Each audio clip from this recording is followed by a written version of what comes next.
우리 옆 사람하고 한번 인사하겠습니다. 예수님의 이름으로 축복합니다. 축복하면서 자기 앞에 성경책을 드시고 자기 가지고 있는 소지품 다 드시고 의자 한 5칸 앞으로만 다 오셔요. 기둥 뒤에 숨어 계신 분 이쪽으로 오세요. 이쪽으로.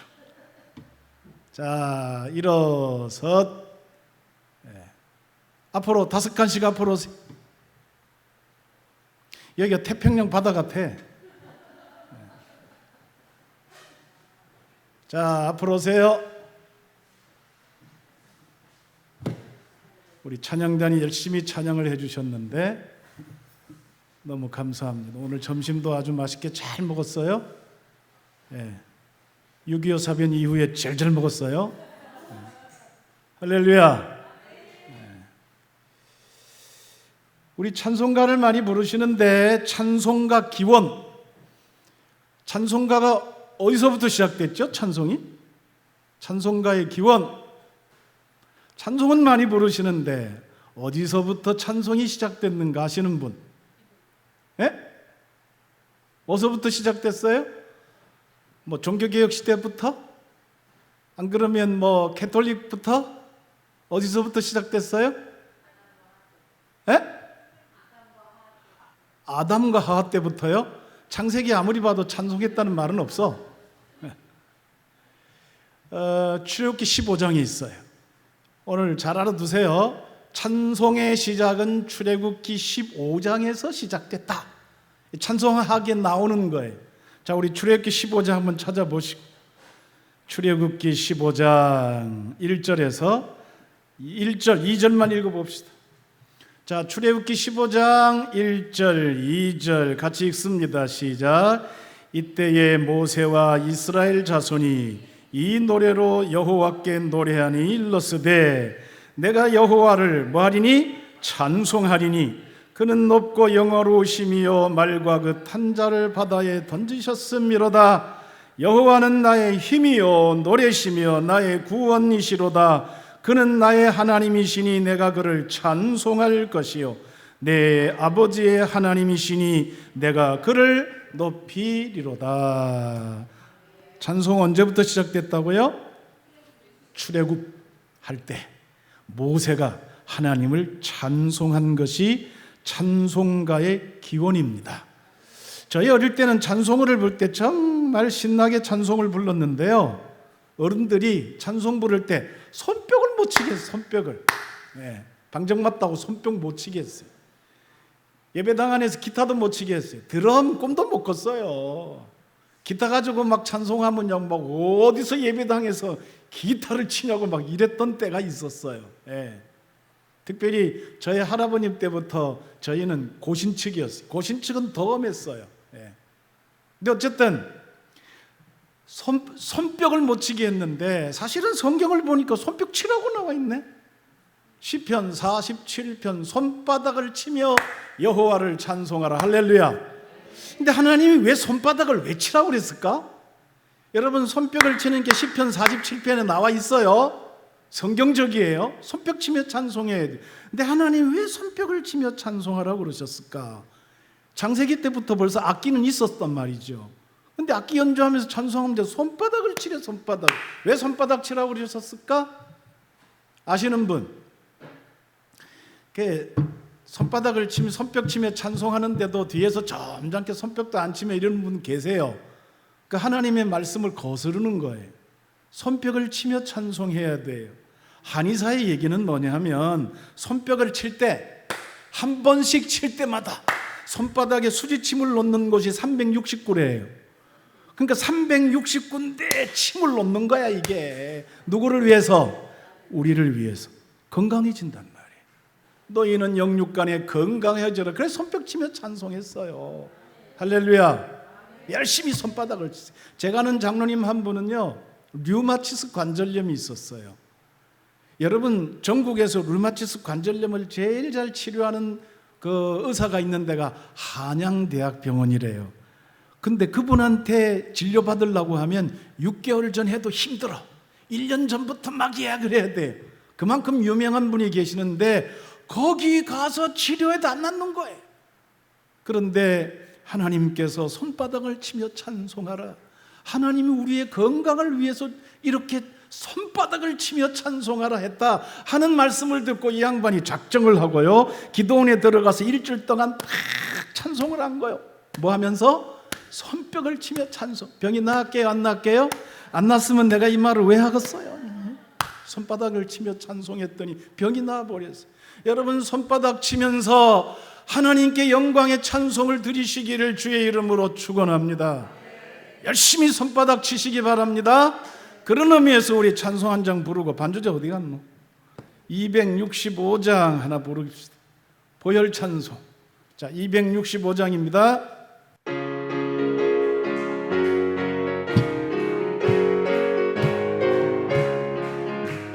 주 십자가 지심으로 죄인을 구원하셨으니 그 일을 보고 믿는 자는 주님의 진노 면하겠네. 내가 그 피를 유월절 그 양의 일을 볼 때에 내가 넘어서 가리라. 흉악한 죄인 복수라도 예수는 능히 구원하네. 온몸을 피해 담글 때에 주님의 진노 면하겠네. 내가 그 피를 유월절 그 양의 일을 볼 때에 내가 넘어서 가리라. 신앙할 때에 모든 백성 행만을 괴로 복음하네. 주님의 피로 죄 씻으면 주님의 진노 면하겠네. 내가 그 피를 유월절 그 양의 일을 볼 때에 내가 널 넘어서 가리라. 구주의 사랑 크시는 이 보혈의 능력을 아멘. 심판의 불이 내릴 때에 주님의 진노 면하겠네. 내가 그 피를 유월절 그 양의 일을 볼 때에 내가 널 넘어서 가리라. 할렐루야. 아멘. 아멘을 크게 하셔야 돼요. 여러분, 아멘 하면 우리가 하나님께 영광 돌리는 거예요. 고린도 후서 1장 20절 너희가 아멘하여 하나님께 영광을 돌리게 되느니라. 아멘만 해도 하나님께 영광 되는 거예요. 아멘을 잘하셔야 돼. 할렐루야. 에스라 선지자가 하나님 말씀 읽을 때 에스라서 보면요, 백성들이 일어서 가지고 두 손 들고 아멘 아멘 두 번씩 그랬다니까요. 여러분들은 앉아서 아멘 한 번 하는 것도 힘들어 하시면 안 돼요. 아멘을 세게 해야 돼. 아멘.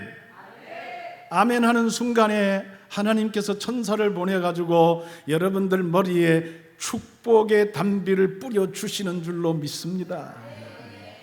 아멘을 잘 하셔야 돼요. 자, 오늘 본문으로 들어갑니다. 6월절 성만찬을 하신 이후에 예수님께서 제자들과 함께 감람산으로 올라가셨어요.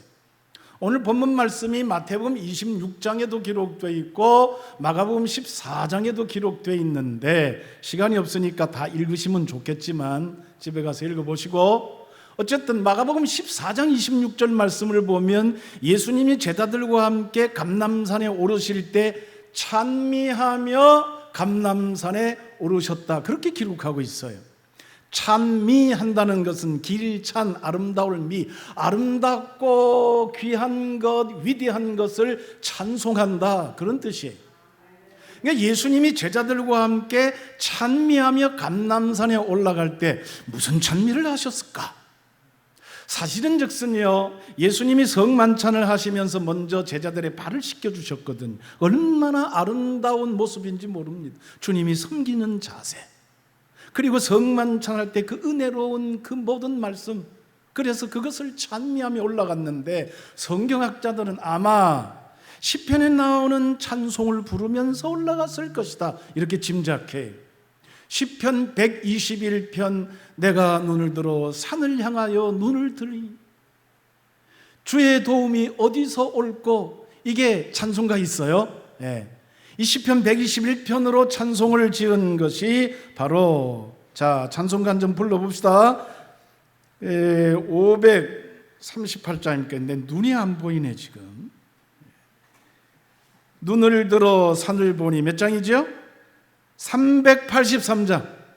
눈을 들어 산을 보니 도움 어디서나 천지 지은 주 하나님 나를 도와주시네.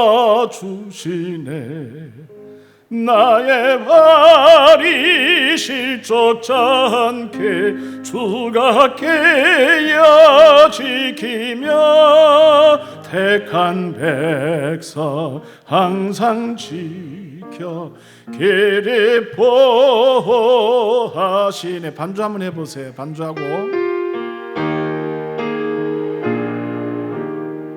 2절 도우시는 하나님 내게 그늘 되시니 낮의 해와 밤의 달이 너를 상치 않겠네. 내게 화를 주지 않고 오늘 보호하시며 너의 주님 지금부터 영영 인도하시니 아멘. 아멘을 잘 하셔야 된다니까. 아멘. 근데 마가복음에는 찬미하며 감람산으로 올라갔다 그랬는데 오늘 누가복음에는 이렇게 올라가셨어요. 자, 오늘 본문 시작입니다. 39절 시작. 예수께서 나가사 뭘 따라? 습관을 따라 감람산에 가심에 제자들도 따라갔더니, 뭘 따라갔다고요? 습관을 따라갔다. 습관이라는 단어는 뭔가를 계속 반복하고 되풀이해가지고 뭔가 행동이 고정되는 것을 얘기해요. 그럼 무의식적으로 벌써 습관 따라 그냥 나가는 거예요. 나가는 거. 축구 선수들이요, 축구 연습을 엄청 합니다, 여러분. 박지성 같은 친구들 이 신발을 벗고 양말을 벗어보면 발톱 다 빠져 있어요. 얼마나 차는지 몰라요.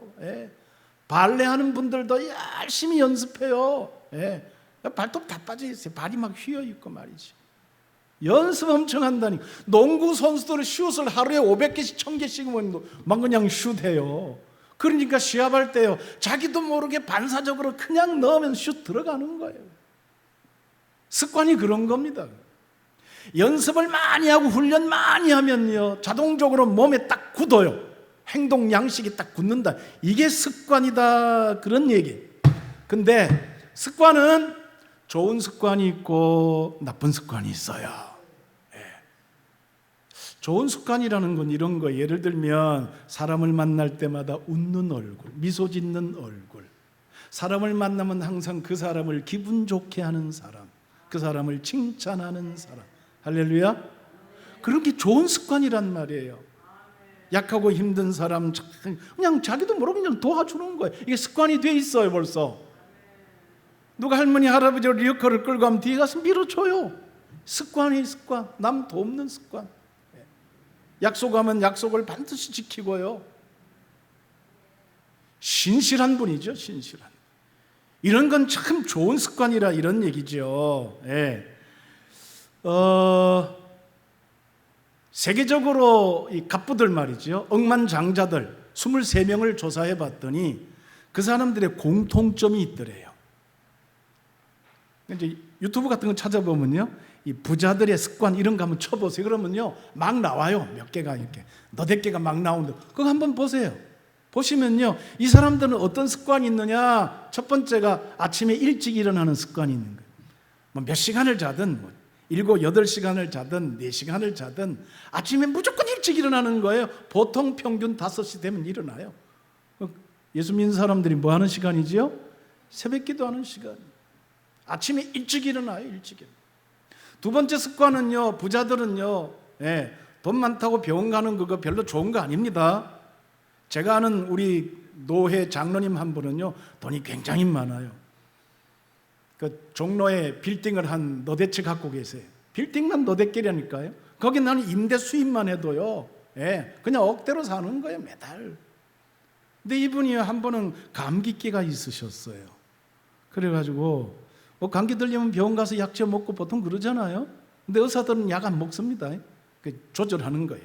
음식도 조절하고 뭐 여러 가지로 조절해서 병이 낫는데, 아까도 우리 원장님하고 말씀을 나눴습니다만은 개나 돼지나 소나 염소나 아프면요 무조건 밥을 안 먹어요.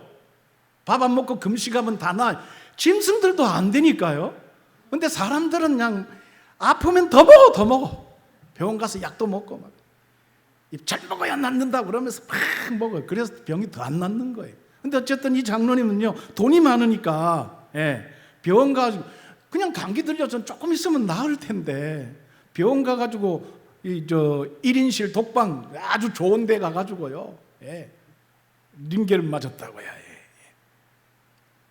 IV를 맞았는데 그 아주 좋은 뭐 비타민 같은 게 이런 거 타가지고 이렇게 맞았던가 봐요. 근데 이렇게요 안 되려면 그런 거예요. 주샷 쇼크가 와가지고요, 이게 아나필락틱 쇼크라고 그러거든요. 주샷 쇼크가 와가지고 돌아가셨어요. 그냥 돌아가셨어요. 근데 아무 말도 뭐 유언도 한마디 못 남기고 그냥 주사 맞다고 돌아가신 거예요. 왜 그랬죠? 돈이 많아서 돌아가신 거예요. 괜히 돈 많아서 돌아가신 거예요. 참 그 안타깝더라고요. 그 식구들이 뭐 전부 외국에 나가 있는데 뭐 5일장인가 했는 건데 그 기억하는데요. 식구들 다 모인다고 말이죠. 부자들은 건강을 챙겨요. 건강을 어떻게 챙기느냐? 식이요법도 하고 우리나라의 제일 큰 부자 삼성의 이병철 회장도 돌아가실 때는 아파서 돌아가셨잖아요. 보리 쪽 조금 잡수시다가 그러다 돌아가셨어요. 돈 많아도 소용이 없다니까요. 어쨌든 세계적인 갑부들은요 평소에 건강을 잘 유지를 해요. 건강. 그리고 또 보니까 부자들은 어떤 좋은 습관이 있는가 하면 책 읽는 습관이 있어요. 내가 경험하지 못한 다른 사람이 경험한 것들을 책을 통해 다 습득하는 거예요. 열심히 책을 읽어요.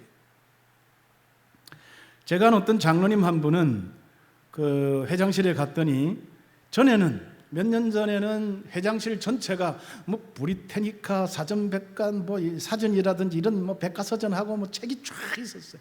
근데 어느 날 갔더니 그 책장을 전 싹 없애버렸어요. 그리고 왜 없애셨나 그랬더니 다 소용없대요.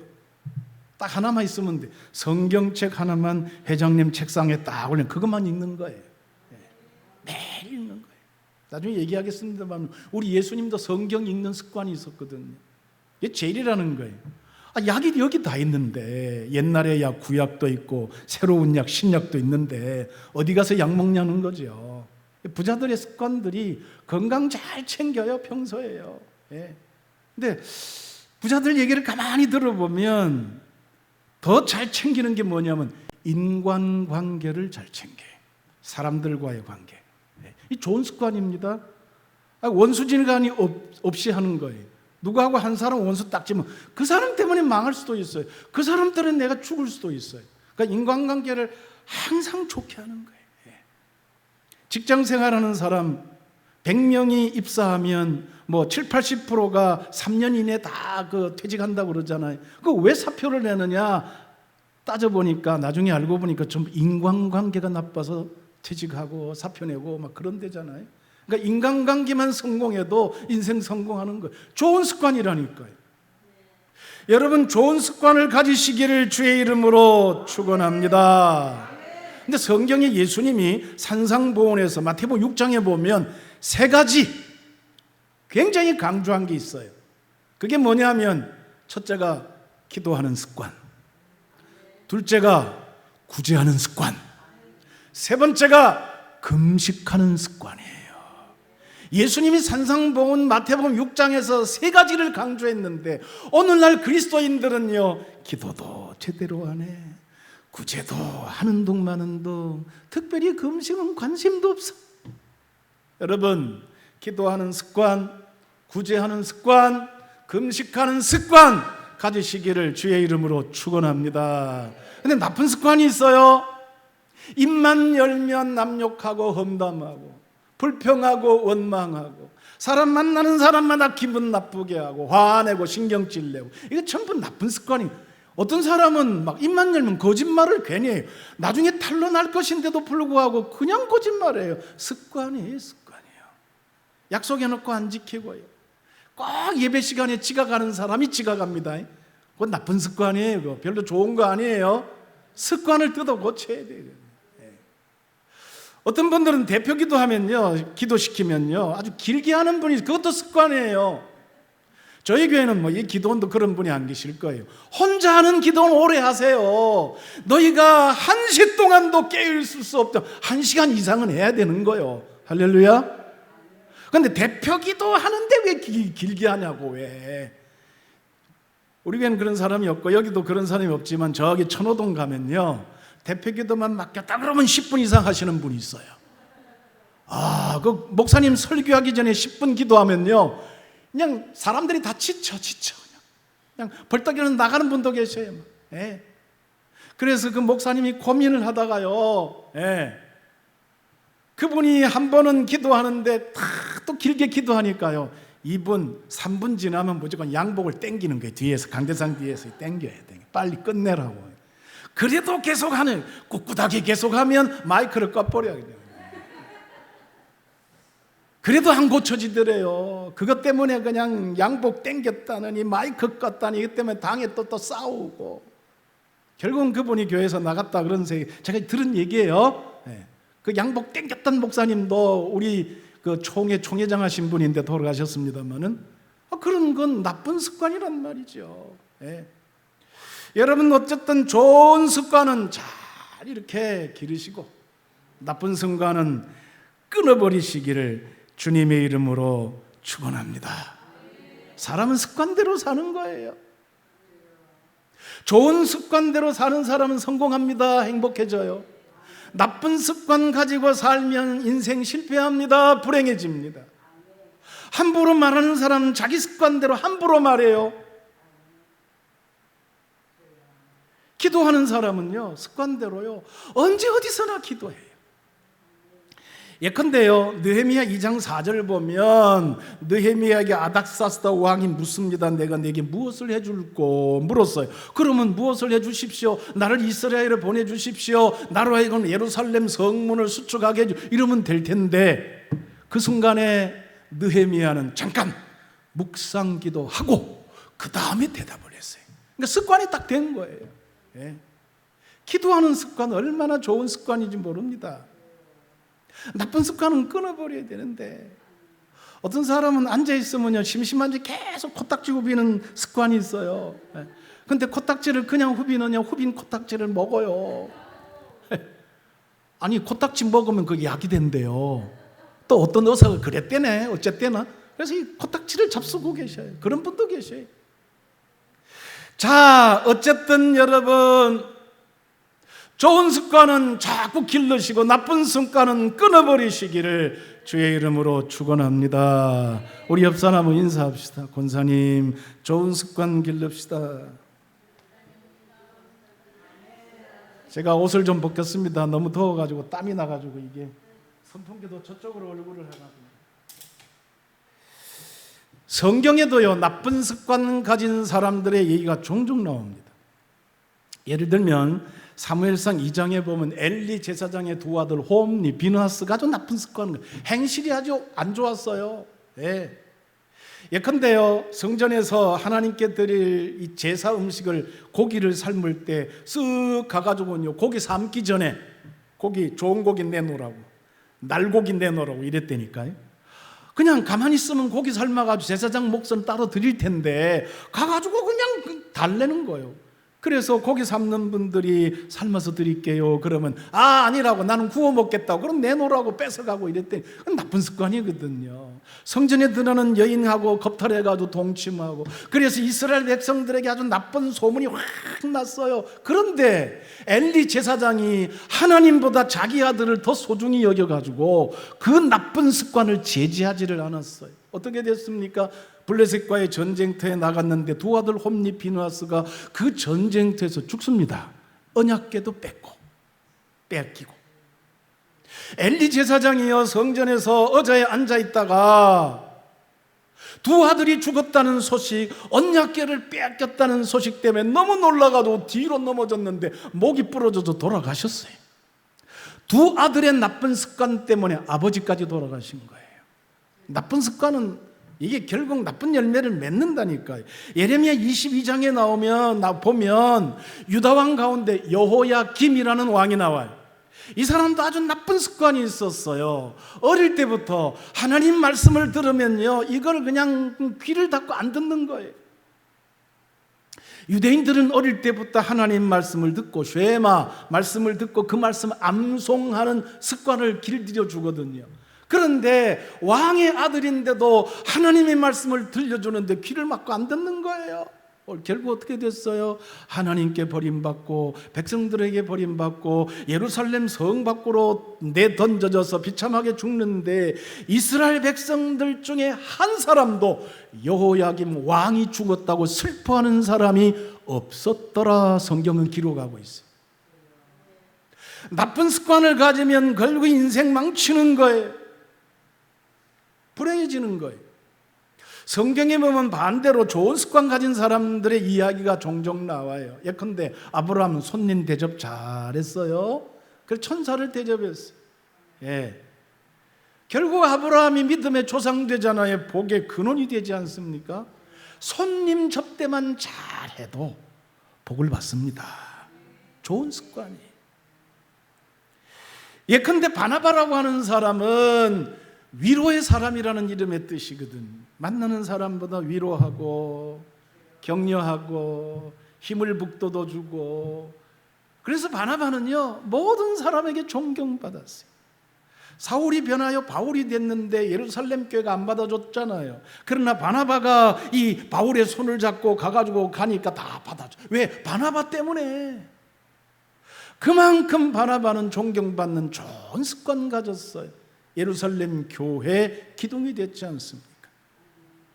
이방인이었지만 사도행전 10장에 나오는 고넬료라고 하는 사람이 있어요. 이분은요, 구제하는 습관이 있었어요.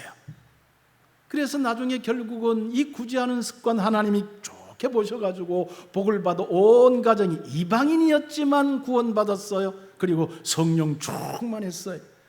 주변의 사람들이 이방인도 성령 충만 받는구나 놀랬어요. 그래서 사도행전 10장 얘기잖아요. 도로가나는 여인도요, 이 구제하는 습관이 있었는데 과부들을 많이 구제했어요. 그런데 이 사람이 죽었어요. 그런데 나중에 이 사람이 살아났어요. 왜냐? 구제하는 좋은 습관 때문에 하나님이 복을 주셨거든요. 여러분, 좋은 습관 가지시기를 주님의 이름으로 축원합니다. 어떤 분들은 자기 나쁜 습관, 좋은 습관 다 알거든요. 근데 나쁜 습관부터 한번 고쳐보려고 애를 쓰는 분이 있는데 생각을 바꾸셔야 돼요. 잘 안 고쳐져요. 제가 어떤 집사님, 그 아들이 지금 목사 돼서 포항에 목회하고 있습니다만은 알코올 중독자예요. 술 마시는 게 습관이 돼 있어가지고 술 안 마시면 손이 벌벌 떨려요. 네. 이분을 어떻게 했든지 병원에 입원시켜 고쳐보겠다고 제가 한 서너 번 계속 제가 차를 태워가지고 제가 입원시키고 제가 퇴원시키고 안 되더라고요. 술 마시는 습관 안 되더라고요. 나쁜 습관 고친다는 거 쉽지 않아요. 물론 제가 아는 어떤 장로님 한 분은요, 예수 믿는 그 순간 담배를 탁 끊은 분도 있어요. 그런 분은 아주 굉장히 이 결단이 강하신 분이죠. 예. 아마 제가 생각건대는 성령께서 도우셔서 끊으신 것 같아요. 근데 어쨌든 나쁜 습관 끊으려기보다는 순서를 바꿔가지고 좋은 습관부터 기르는 게 더 중요합니다. 좋은 습관을 길러 놓으면요, 나쁜 습관은 서서히 없어져요. 그 비유로 이렇게 예를 들 수 있어요. 이 방 안에 깜깜한데요, 이 불을 팍 켜면요, 빛이 팍 생기면 어둠이 어디로 가요? 싹 사라집니다. 우리가 좋은 습관을 싹 길들이면 우리에게 있던 나쁜 습관은 싹 사라지는 거예요. 할렐루야. 이게 원리예요. 이게 누가 얘기했느냐? 어거스틴인 사람이 이 얘기를 했어요. 신앙이 무엇이냐? 우리의 믿음이 무엇이냐? 우리의 믿음은 좋은 습관, 거룩한 습관을 길들여가는 과정이다, 이렇게 얘기했어요. 기도하는 습관, 찬송하는 습관, 구제하는 습관, 자꾸 좋은 습관을 길들이면 내게 있던 나쁜 습관은 하나씩 둘씩 다 떨어져 나간단 말이에요. 좋은 습관부터 먼저 길들이시기를 주의 이름으로 축원합니다. 사도 바울이 디모데전서 4장 8절에 육체의 연습은 약간의 유익이 있으나 경건의 훈련은 연습하는 거예요. 습관 만드는 겁니다. 복이 있나니 금생과 내생의 복이, 지금도 복받고 천국에 가서도 복받고, 여러분 좋은 습관, 특별히 경건한 습관을 들이시기를 주의 이름으로 축원합니다. 우리 예수님 좋은 습관 3가지가 있었어요. 들어보실래요? 누가복음 4장 16절, 예수께서 그 자라나신 곳 나사렛에 이르사 안식일에 늘 하시던 대로, 이 늘 하시던 대로 하는 습관 들였다 이 말이에요. 경건의 훈련 연습했다 이 말이에요. 안식일에 늘 하시던 대로 회당에 들어가서 성경을 읽으시더라 그랬습니다. 우리 예수님 성경 읽는 습관을 가지셨어요. 여러분 하루에 성경 몇 장 읽으시나요? 언제 성경 읽으시나요? 1년에 성경 몇 번 읽으시나요? 습관 들이셔야 해요. 두 번째, 오늘 본문 39절 제가 다시 읽어볼게요. 예수께서 나가사 습관을 따라 감람산에 가시매 제자들도 따라갔더니 그 다음에 41절, 그들을 떠나 돌들짐만큼 가서 무릎을 꿇고 뭐하여? 기도하여. 습관을 따라 기도하여. 예수님은 기도하는 습관을 가지고 있었어요. 자, 2가지, 성경 읽는 습관, 기도하시는 습관. 그 다음에 하나가 뭔지 아세요? 요한복음 11장 41절 말씀을 보면 예수께서 눈을 들어 우러러보시고 슬퍼하사 말씀하셨어요. 아버지여, 내 말을 들으신 것을 뭐하나? 감사하나이다. 항상 내 말을 들으시는 줄을 내가 알았나이다. 예수님은 나사로를 살리시기 전에 먼저 감사부터 하셨어요. 그리고 오병의 기적의 역사를 일으키실 때도 축사하시고 떡을 떼셨다 이랬어요. 축복하고 감사하셨더라. 그러니까 예수님은 성경 읽는 습관, 기도하는 습관, 그리고 기적을 일으키실 때마다 감사하는 습관이 있었더라. 하나님의 기적과 능력을 일으킬 때마다 우리는 먼저 하나님 앞에 예수님처럼 감사하는 습관도 가져야 될 줄로 믿습니다. 예수님도 이런 좋은 습관 가지고 있었는데, 오늘 예수님을 따라가는 우리 믿음의 성도들도 이런 좋은 거룩한 습관을 가져야 될 줄로 믿습니다. 따라합시다. 성경 읽는 습관, 기도하는 습관, 감사하는 습관 가지시기를 주의 이름으로 축원합니다. 선생님들은 학생들에게 좋은 습관 자꾸 이렇게 키워줄 수 있도록 애를 쓰셔야 돼요.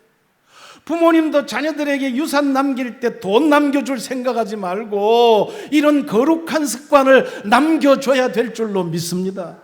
그래야 그 자녀들이 가는 곳마다 그 좋은 습관, 거룩한 습관으로 인생에 성공하고 행복한 삶을 살게 될 줄로 확실히 믿습니다. 믿습니다.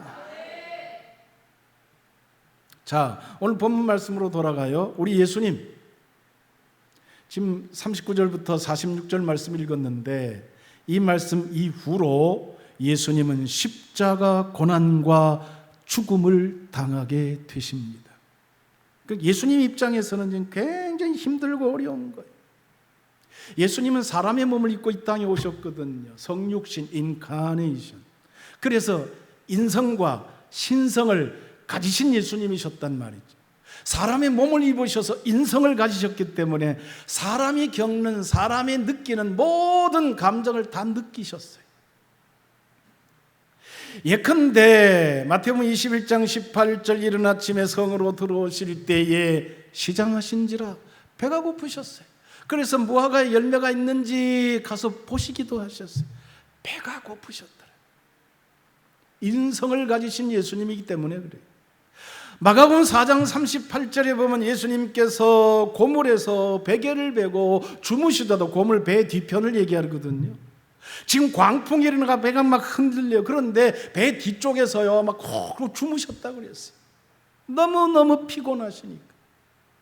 인간이 겪는 이 피곤함, 그리고 푹 주무시는 이 단잠, 주님 다 느끼셨다. 인성을 가지신 주님이시기 때문에. 요한복음 11장 35절에 예수께서 눈물을 흘리시더라. 나사로가 죽은 것을 보시고 굉장히 슬퍼서 눈물을 흘리시더라. 주님은 인간의 희노애락 모든 감정을 다 느끼고 계셨어요. 심지어 예수님은 분노도 하셨어요. 성전에 들어갔더니 기도해야 될 성전에서 뭐 돈 바꾸고 비둘기 팔고 장사하는 사람이 시끌벅적하게 이러니까 채찍을 드셔서 삭을 뒤엎으시고 분노하시면서 다 쫓아버리셨어요. 주님은 인성을 가지신 분이시기 때문에 인간의 희노애락을 다 아시는 주님이세요. 지금 십자가 고난과 죽음을 앞두고 있단 말이에요. 죽음이 얼마나 고통스러운지 주님 아신단 말이에요. 그래서 마가복음 14장 33절에 심히 놀라시며 슬퍼하사 고민하며 죽게 되었으니 얼마나 힘드셨으면. 마가복음 그렇게 기록하고 있어요. 여러분, 십자가 고난과 죽음 앞에 주님께서는 어떤 태도를 취하셨는지 우린 다시 한번 생각해 봐야 돼요. 십자가 형틀이요, 인간이 당하는 형벌 가운데 가장 고통스러운 형벌이에요.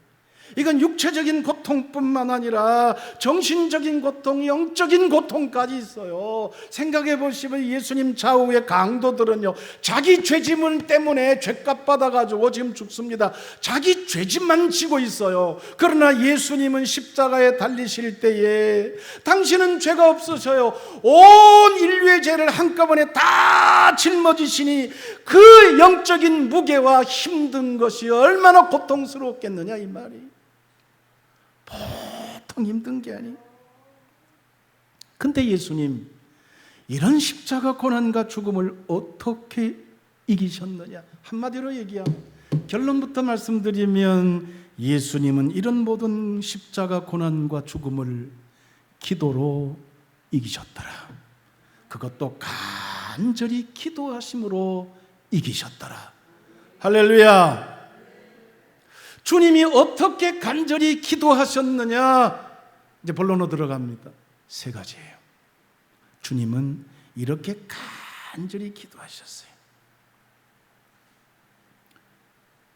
여러분 기억하십시오.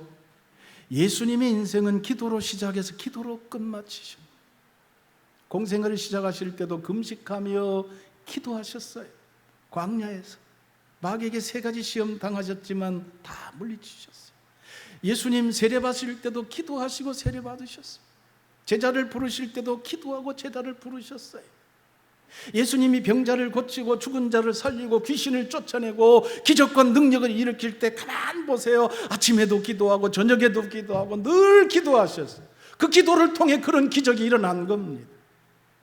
주님의 일생은 기도하는 일생이었다. 할렐루야. 예수님의 사역은요 크게 세 가지입니다. 마태복음 4장 23절 말씀을 보면 예수님은 가르치시고 전파하시고 고치시고, 이게 예수님의 세 가지 사역이에요. Teaching, Preaching, 힐링. 그런데 예수님이 눈에 보이지 않는 숨은 사역이 있었어요. 그게 뭐냐? 예수님은 새벽마다 밤마다 사람들이 보이지 않는 감람산에 오르셔서 거기서 엎드려 기도하셨더라. 주님의 사역 가운데 가장 본질적인 사역은 기도하는 사역이셨어요. 기도를 통해 병자를 고쳐요. 기도를 통해 능력이 나가요. 주님의 사역은 기도하는 사역. 오늘 겟세마네 동산에서 주님의 기도는요, 무슨 기도냐? 인생을 시작하실 때도 기도하셨지만 그러나 인생을 마칠 때도 기도하고 마친다는 것을 우리에게 보여주시는 거예요. 그 주님 기도를 강조하시면서 제자들에게 주기도를 가르쳐 주셨잖아요. 성전에 들어가서 내 집은 만민이 기도하는 집이라는 것을 분명히 보여주셨잖아요. 마가복음 9장 29절 기도 외에는 이런 능력이 나갈 수 없느니라 주님 강조하셨어요. 기도가 얼마나 중요한지 모릅니다. 할렐루야. 사람들이 기도를 호흡이라고 그래요. 들숨과 날숨. 기도는 간단해요. 들숨, 하나님의 은혜와 사랑을 호흡하는 거예요. 주여 감사합니다 받아들이고. 날숨, 뱉어내는 거예요. 내 속에 있는 더러운 죄, 실수, 허물 다 쏟아내는 거예요. 그게 기도입니다. 간단해요. 어떤 분은요, 기도를 어떻게 하는지 저한테 아동부, 어린이 교회학교 아이들한테 가르칠 때 5손가락으로 가르치잖아요. 우리 어릴 때 배운 거 한번 복습해 보십시다. 따라합시다. 5손가락 내보세요. 오른쪽 내보세요. 하나님 아버지 감사합니다. 회개합니다. 간구합니다. 예수님 이름으로 기도합니다. 간단하죠, 그죠? 요게 이제 살을 붙이면 돼요. 하나님 아버지 불렀어요. 감사합니다. 오늘도 예배드리게 하시니 감사합니다. 우리들 모이게 하시니 감사합니다. 집회하게 하시니 감사합니다. 은혜 받게 하시니 감사 쭉 하시면 돼요. 회개합니다. 하나님 그동안 제가 잘못한 것 많습니다. 십자가의 피로 씻어 주시옵소서. 새로운 피조물 되게 해 주시옵소서. 회개하면 돼요. 그 다음에 간구합니다. 제게 필요한 것 이런 것 있습니다. 하나님 주시옵소서. 자, 그런데 마지막으로 예수님 이름으로 기도합니다 하고 기도를 끝마치면 되는데 여기서 빠진 게 하나가 뭐가 있어요? 다시 한번 따라합시다. 하나님 아버지 감사합니다. 회개합니다. 간구합니다. 예수님 이름으로 기도합니다. 여기서 빠진 게 뭐 있어요? 여기 빠진 게 뭐 있어요? 아멘 했어요. 예수님 이름 기도합니다. 아멘 했어요. 여기서 빠진 게 뭐예요? 중요한 게 있어요. 간구합니다 할 때 성령님 도와주시옵소서. 이 기도를 꼭 하셔야 돼요. 왜냐? 하나님 아버지 예수님 이름으로는 성부 성자인데 성령이 없어. 성령. 여러분 기억하십시오. 마태복음 7장에는 예수님이 하나님께서 좋은 것을 우리에게 구하라 주실 것이요 찾으라 찾을 문을 두드리라 열릴 것이니 아버지가 좋은 것을 주신다 이랬는데 누가복음에 보면 좋은 것 대신에 성령을 주시지 않겠느냐 이렇게 나와요. 그러니까 우리가 구하는 가장 좋은 것은 성령님인 줄로 믿습니다. 그 CCC를 창립하셨던 목사님이 그런 말씀을 우리 한국에 와서 하셨다고 그래요. 한국 교회요, 부흥을 기도하지 말고 하나님 나라를 구하십시오. 이런 말씀을 하셨어요. 계속해서 부흥만 기도하고 뭐 풍성해지는 것만 기도하고 복만 달라 기도하는데 그거 구하지 말고 하나님 나라를 구하십시오. 하나님 나라 구하면 그 안에 다 있는 거예요. 성령님을 구하면 그 안에 다 있는 거예요. 성령 충만하면 필요할 때마다 다 주시는 거예요. 에베소서 2장 20절 21절 우리가 생각하는 것 구하는 것보다 하나님은 항상 넘치도록 주시는 거예요. 성령님을 구해요. 성령, 성부, 성자, 성령. 기도는 그렇게 하는 거예요. 어쨌든 우리 예수님 기도로 사역을 시작하시고 이제 기도로 사역을 마무리하고 계신다 하는 사실, 우리가 그걸 기억해야 돼요. 자, 오늘 기도 제목이 겟세마네 동산의 기도라 하는 거예요. 마태복음 26장과 마가복음 14장, 오늘 누가복음 22장에 나오는데, 예루살렘 도시가 해발 790m 이 산에 이렇게 건설된 도시입니다. 굉장히 높아요. 성지순례 가신 분들은 예루살렘 도시를 다 방문해 봤습니다만은 팔부능선이에요. 산에 790m 높이의 도시가 형성되어 있어요. 그 도시의 건너편 기드론 시냇가를 건너가지고 1km만 더 가면 산이 하나 나오는데, 동쪽으로 산이 하나 나오는데 그 산 이름이 감람산이에요. 왜 감람산이라 했냐? 감람나무가 많아서 감람산이에요.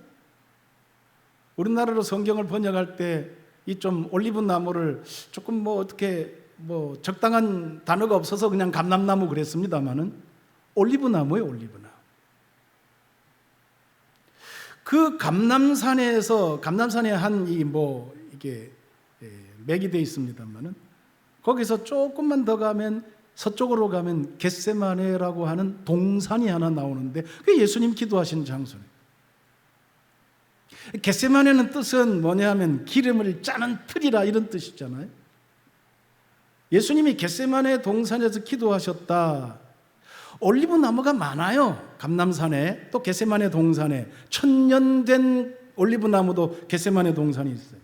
그 올리브 나무 열매를 따가지고 기름을 쫙 짠 그게 올리브유잖아요.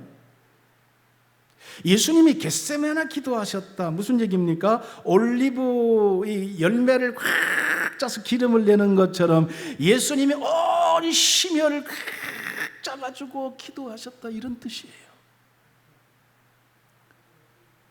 그게 겟세마네 기도란 말이에요. 그게 어떻게 기도하셨느냐?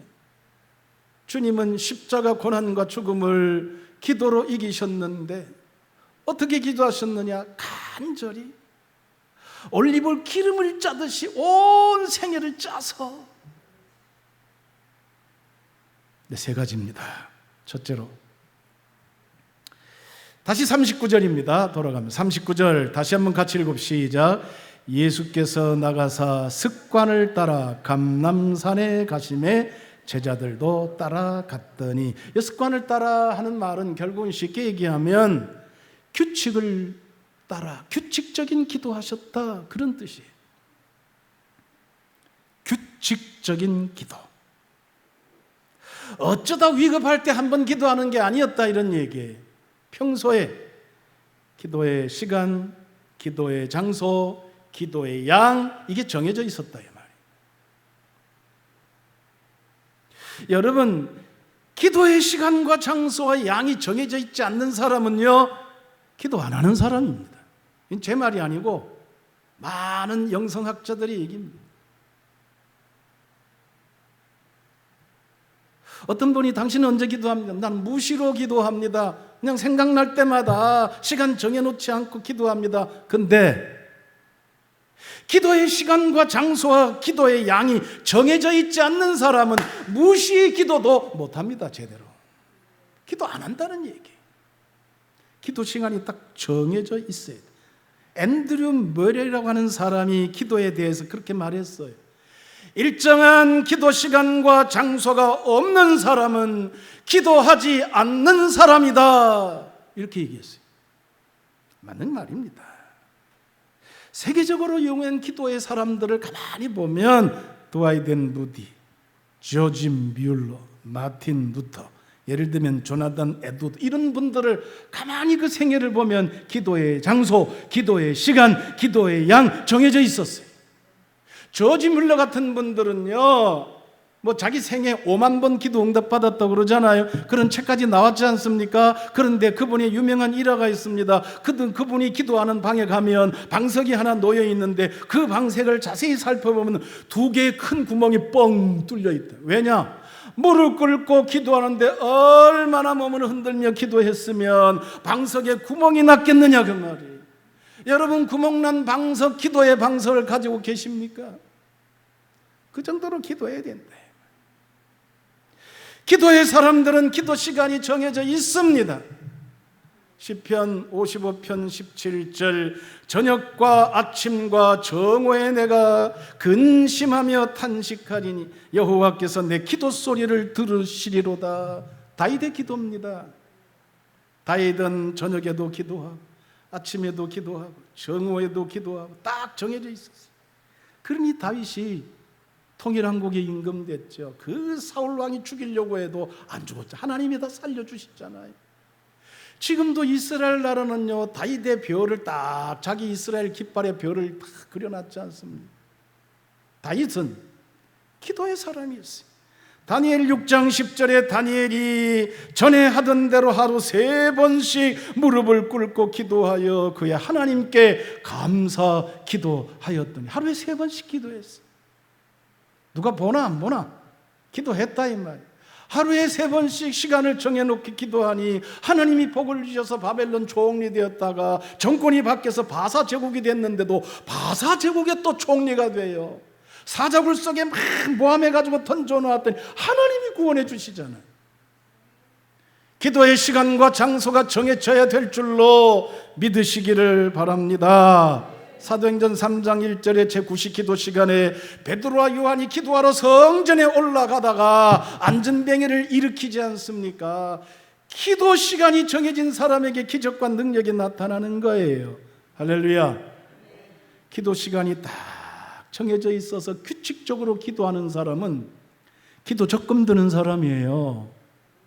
그냥 생각날 때만 기도하는 사람은 보통 예금 든 사람이고, 시간 딱 정해놓고 기도한 기도 적금 드는 사람이에요. 이자도요, 보통 예금보다 정기 적금이 더 이자가 높아요. 내가 보니까 정기 적금은 13%까지 막 주는데요, 보통 예금은 아무리 잘 줘봐야 3.8% 안 주더라고요. 4.5점 그 정도 이상 안 돼요. 하여간 규칙적으로 기도의 정기 적금을 드시기를 주님의 이름으로 축원합니다. 차곡차곡 기도가 쌓이잖아요. 언젠가는 다 이루어지지 않습니까? 베델 금식 기도, 기도원도 기도 적금 드는 사람이 많이 있어서 차곡차곡 쌓였다가 하나님의 놀라운 응답의 시간이 있게 되시기를 주님의 이름으로 축원합니다. 축원합니다. 우리 옆 사람과 다시 한번 인사합시다. 기도 적금 듭시다. 아멘. 아멘. 고넬료가 기도 적금 든 사람이에요. 제9시 기도 시간에 기도했더니 하나님의 사자가 나타나서 고넬료야 베드로 사도를 청하라 음성을 듣습니다.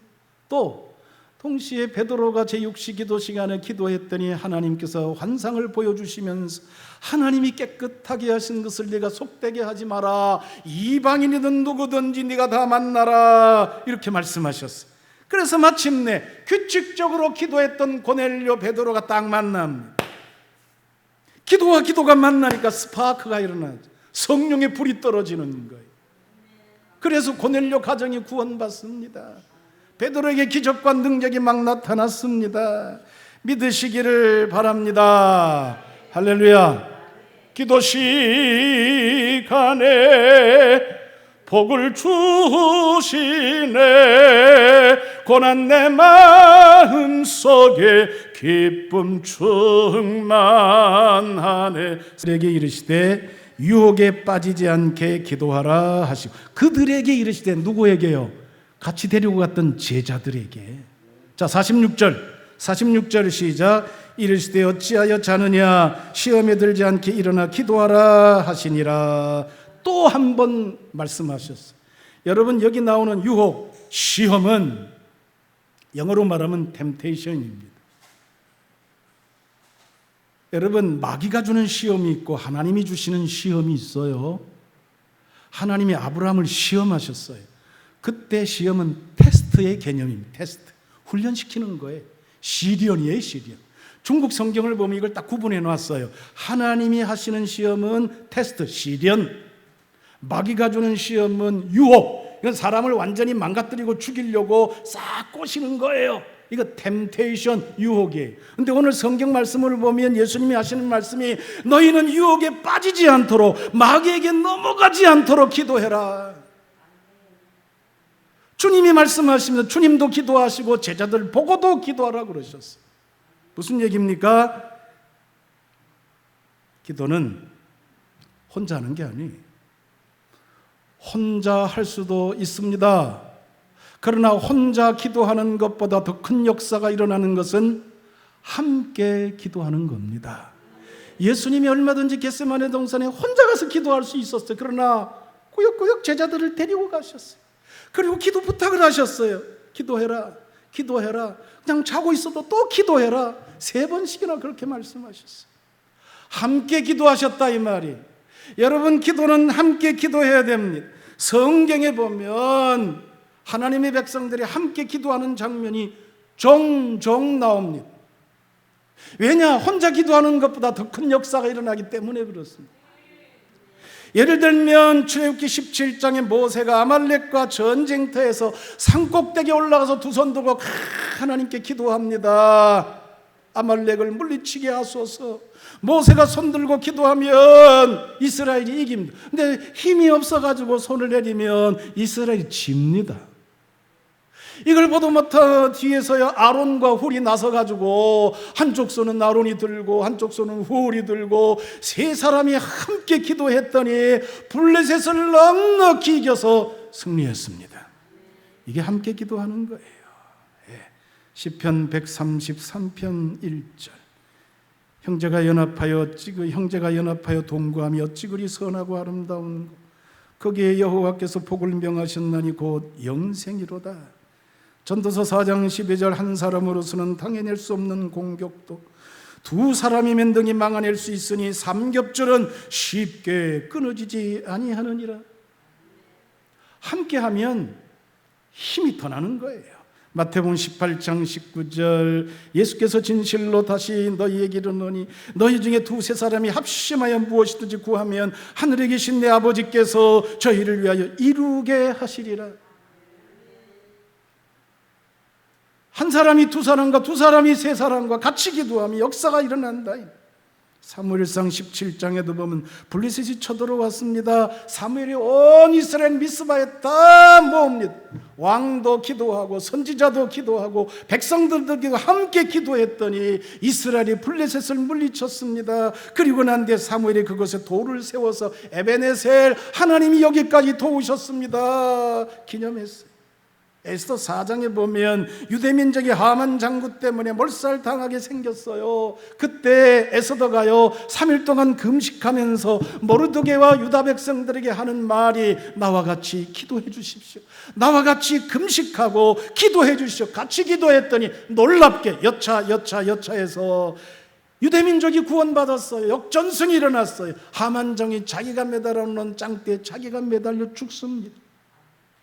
놀라운 기적이죠. 그날을 기념하여 부림절이라. 성경의 말씀은 분명히 기도합니다. 여러분, 우리가 인생을 살면서 같이 밥 먹는 사람도 필요하고 같이 여행 갈 사람도 필요하고 같이 백화점 쇼핑 갈 사람도 필요합니다만은 정말 필요한 것은 같이 기도할 사람이 필요해야 돼요. 함께 기도하면 하나님의 놀라운 기적과 능력이 나타나게 될 줄로 믿습니다. 스펄전 목사가 영국에서 런던에서 아주 큰 교회를 목회했어요. 그분이 다른 사람보다 공부 많이 했거나 그분이 다른 사람보다 인물이 잘났거나 능력이 많아서 그런 거 아니었대요. 스펄전의 설교를 연구해본 어떤 사람들이 하는 말이 스펄전이 가는 곳마다 설교할 때 그 뒤에서 그들의 교인 500명이 함께 합심하여 기도했더니 능력이 나타나더라 이 말이에요. 저는 오늘 이 베델 금식기도 설교하러 오면서 그동안 기도 계속했습니다. 하나님 어떤 말씀을 전할 몇 번 설교를 바꿨어요. 설교를 몇 번 해야 되나? 60분, 90분, 120분 해야 되나? 제가 그 3시간 설교한 적도 있거든요. 그래서 이 기도는 설교를 오래 하는 걸 좋아하나 짧게 하는 걸 좋아하나 전 모르잖아요 전혀. 기도했는데 차 타고 가면서 가만히 생각하니까 베델 금식 기도는 오늘 오는 강사님을 위해서 얼마나 기도했을까 이런 생각이 들더라고요. 여러분 오시는 강사님을 위해서 여러분 기도 많이 해주셔야 돼요. 기도한 대로 이루어지는 거예요. 할렐루야. 자, 세 번째 좀 짧게 하겠습니다. 줄여가지고. 자, 42절 봅시다. 오늘 초점이 여기 있어요. 42절 다 같이 시작. 이르시되 아버지여 만일 아버지의 뜻이거든 이 잔을 내게서 옮기시옵소서.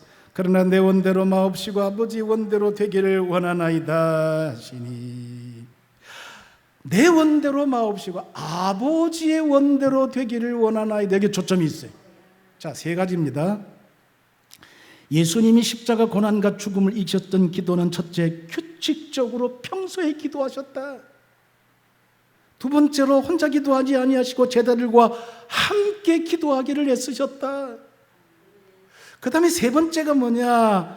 하나님 아버지의 뜻대로 되기를 원하는 기도를 드리신 거예요. 마가복음에 보면 마가복음 14장 36절에 그냥 아버지가 아빠 아버지 이랬어요. 아빠 아버지. 워싱턴 대통령이 한 번은 어릴 때 지나가다가 어머니 손잡고 지나가다가 과일 가게를 지나갔대요. 과일 가게 앵두가 아주 맛있는 앵두가 이렇게 진열해 놓았는데 침이 아주 꼴깍꼴깍 넘어가 너무 새콤달콤한 이 앵두 먹고 싶어가지고. 근데 과일 가게 주인 아저씨가 이래 보더니 애가 굉장히 먹고 싶어. 엄마가 눈치를 못 채는 거예요. 그러니까 얘야 와서 이거 한 주먹 쥐어 가렴 그랬대요. 그러니까 얼른 뭐 쥐어 가렴 그러니까 얼른 다가섰지만 이 쥐지를 않더래. 그래서 얘야 움켜가지고 한 주먹 가져가 이랬어요. 엄마 쳐다보고 앵두 쳐다보고 엄마 쳐다보고 앵두. 야 아저씨가 집어 가래잖아 이랬더니 고개를 짤레짤레 흔드는. 할 수 없이 엄마가요 한 움큼 쥐어가지고 워싱턴을 줬대요. 그랬더니 워싱턴이 두 손으로 싱글싱글 웃으면서 엄마가 물었어요. 얘, 넌 네 손으로 쥐지 왜 엄마가 쥐어줘도 기다렸냐? 이랬더니 워싱턴이 하는 말이 그때부터 대통령 될 감이었던가 봐요. 내 손보다 엄마 손이 크잖아요. 그렇죠? 우리 인간이 아무리 자기 손으로 뭐를 움켜쥐려고 하는 것보다 하나님 우주 만물을 창조하신 하나님이 그 큰 손으로 한번 퍽 집어주시면 할렐루야. 예수님이 그 기도하시는 거예요 지금. 아버지의 뜻대로 되기를 원하시나이다. 얘기하고 마칠게요. 시간이 없으니까 다 생략하고. 어떤 여자 집사님이 여름 장사를 하셨는데 해수욕복, 물안경 이런 걸 장사하셨대요. 처음 해보는 장사를 해서 가슴이 조마조마했는데 첫 해 그래도 햇빛이 쨍쨍 내리쬐고 사람들이 해수욕을 막 가고 이러니까 해수욕복 사가고 물안경도 사가는데 그 당시에는 뭐 70년 80년대는 물안경 우리나라 것보다는 외국에서 가져온 물안경이 물도 안 새고 좋았대요. 그래서 외국에서 막 가져와서 엄청 팔았대. 그래서 첫 해는 장사를 잘해가지고 여름 한철 장사해서 1년을 먹고 산 거예요. 그 다음 해 이제 좀 배짱이 생겼어요. 자신감이 좀 생겼어. 이번에는 물량을 좀 많이 확보한 거예요. 예, 해수욕복도 많이 가져. 특별히 물안경 외국에서 많이 가져왔어요. 그런데 그해 여름은 장마철이었더라. 쫄딱 망하게 생긴 거예요. 아이 막 태풍이 오고 막 장마가 지고 폭우가 쏟아지니까 누가 해수욕 가요? 누가 물안경 사요? 안 사가요. 그래도 이 여자 집사님이요 규칙적으로 기도하는 집사님, 새벽마다 나가서 하나님 앞에 엎드려 기도합니다. 하나님 제가 망하게 생겼습니다. 하나님 날 좀 도와주십시오. 막 훌쩍훌쩍 울면서 기도했어요. 이 여름 한철 장사 못하면 1년 먹고 살기 힘들어지거든. 하나님 앞에 간절히 기도했는데 자기 생각에는 지금이라도 해가 쨍 내리쬐가 장마가 착 끝나면 얼마나 좋을까 이런 생각을 했던 거예요. 자기 뜻에는. 근데 계속 장마가 계속 태풍 하나 끝나면 또 오고 말. 어느 날 기도하는 가운데 지쳐 쓰러져 있는데 하나님의 세미한 음성이 들리더래요. 뭐라고 들리는가 하면 아무개 집사야 서울 시내에 있는 물안경 다 사들여라 그러더래요. 가만히 생각하니까 이게 무슨 뭐 하나님의 음성인지 마귀의 음성인지. 아니 물안경 지금 장마철이라서 안 팔려가지고 좀 망하게 생겼는데 무슨 서울 시내 물안경을 다 사드리라고 이러시냐고. 처음에는 안 들었대. 긴가민가해서 두세 번 이렇게 하나님의 음성이 자꾸 감동을 하고 들려오더래요. 그거 참 이상하다. 도저히 인간의 머리는 이해가 안 되는 거예요. 근데 어느 날 새벽기도 마치고 아침밥 먹고 가게 나가서 그날도 비가 주룩주룩 오는데 한심하게 가게 문을 열고 이렇게 청소를 하려고 그러는데 웬 청년이 하나 쑥 들어오더니 물안경 하나 주세요 그러더래요. 아니 비가 오는데 여름철이 다 지나가는데 무슨 물안경을 왜 사냐. 근데 이 집은 도매 가게라서 우리 집은 도매 가게라서 하나는 안 팔아요 하려고 그러다가 뭔가 좀 느낌이 오는 거예요. 그래서 청년 보고 물었대요. 그 여름 다 지나가고 장마철인데 물안경이 왜 필요하지요? 물었대요. 그래서 청년이 머뭇거리더니 이렇게 얘기하더래요. 사실은즉슨 이 사람이 대학생인데 학기가 이제 곧 개학이 되면 데모가 심하게 열리는데 경찰들이 쏘는 최루탄을 한번 쏘면 눈이 따가운데 물안경을 탁 쓰면 이게 안 따갑다는 거예요. 그 말을 들으니까요 무릎이 딱 쳐지는 거예요. 그래서 하나님이 다 사드리라 그러시는. 이 청년은 물안경 하나 공짜로 주고 보내고요. 그 막 전화를 한 거예요. 옆집 막 전국에 막 그냥 다 전화해서 우리 집에 물안경 팔래 물안경 팔래니까 그만 장마철에 장사가 안 되고 물안경 잔뜩 사놓은 가게들이 얼씨구나 좋다 싸게 막 파는 거예요. 어떤 가게는 지금 돈 안 줘도 된다 그냥 뭐 천천히 줘라 그러고 막 다 가져가라 그러고. 쫙 아니나 달라요. 학기가 딱 시작되니까 데모가 시작되고 경찰들이 막 최루탄을 쏘는데 막 물안경이 불티나게 팔려 떼돈을 벌었대는. 자기 뜻대로 탁 햇빛이 나는. 별로예요. 많이 못 팔았을 거예요. 근데 하나님의 뜻이 계셨던 거예요. 기도하는 사람은 이런 놀라운 역사가 일어나는 거예요. 그날 온 대학생 청년이 하나님이 보내주신 천사였어요. 할렐루야. 여러분 텔레비 보시면 별이 5개 이런 사람 있죠. 뭐 보셨어요? 무슨 광고죠? 별이 5개 이런 사람.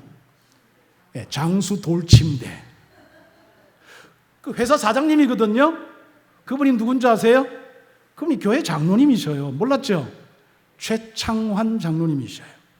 지금 저기 서울에 어느 교회 장로님으로 계시는데 그분도 기도 많이 하셔요. 규칙적으로 기도하셔요. 그리고 기도팀이 있어요. 그 교회는요 전도팀도 있고요 딱 정해져 있어요. 그분은 항상 하나님의 뜻대로 되기를 원하나이다 그렇게 기도하며 사업을 했더니요 처음에는 돌침대 만들어가 하나도 안 팔리더래요. 홈쇼핑에 나갔는데 하나도 주문이 없더래요. 그러나 기도하면서 하나님의 뜻대로 되기를 원하나이다 설득해서 1시간 탁 돌침대에서 설명을 했더니 그날 하루에 7억 원어치 주문이 막 쏟아져 들어오더래요. 얼마나 돈을 많이 벌었으면 교회 와가지고 목사님 붙잡고 목사님 하나님이 나한테 왜 이렇게 돈벼락을 뿌리는지 모르겠어요 이렇게 할 정도로. 분당에 400평 땅을 사서 교회를 이쁘게 능평교회 지금도 있어요. 능평교회라고 성전 건축도 잘해가지고 교회를 세웠어요. 거기에 장로였는데 그 장로로 그냥 있으면 목사님한테 부담 주고 교인들한테 부담 줄까봐 사표를 내고 다른 데가 서울 시내 어느 교회 가서 지금 봉사하고 있는데 그분 간증도 한번 들어보셔요. 내 원대로 마옵시고 아버지의 원대로 되기를 원하나이다. 하나님의 뜻이 있는 거예요. 내 뜻보다 하나님의 뜻이 훨씬 더 높아요. 내 생각보다 하나님의 생각이 훨씬 더 높아요. 내가 가려고 하는 길보다 하나님이 가르쳐 주시는 길이 훨씬 좋은 길이에요. 오늘 예수님처럼 기도하심으로 정말 간절히 기도하심으로 놀라운 하나님의 기적과 능력과 축복의 역사를 체험하시고 날마다 승리하는 삶을 사시기를 주의 이름으로 축원합니다. 자, 결론입니다. 44절. 자, 43절, 44절 다 같이 시작.